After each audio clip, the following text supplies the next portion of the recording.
audience. So the question is, who are your main token holders? What are their demographics? And what steps have you taken to widen that? Yes, so I think in the early offerings, it was a lot of sophisticated investors, right? So Union Square Ventures, and this is disclosed in our SEC offering. Union Square Ventures is one of the largest holders.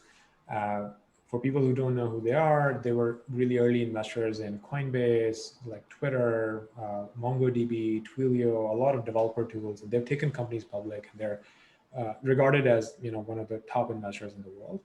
And then we have other funds like Lux Capital, which is like a science fund. They manage around $3 billion.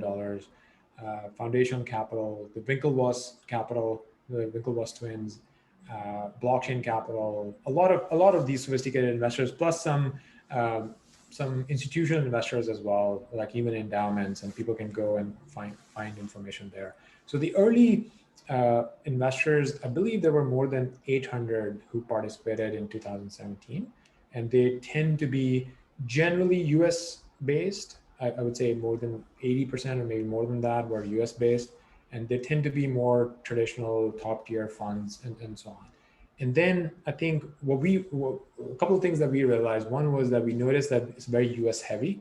So in 2019, we explicitly went out to Asia and other parts of the world to include investors from there as well. So in 2019, our offering was almost like designed to balance out the earlier offering and bring more diversity in, right? So we got a lot of Asian investors in at that point. Hashkey, that's it's a very sophisticated fund out of Asia. Fembushi Capital, SNZ, Recruit Holdings, which the Recruit is an internet giant in Japan.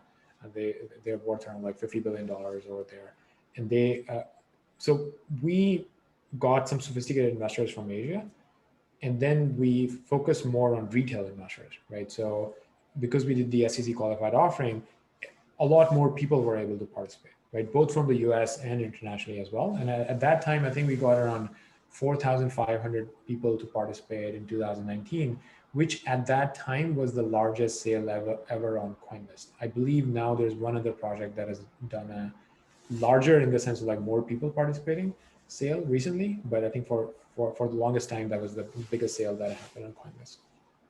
All right.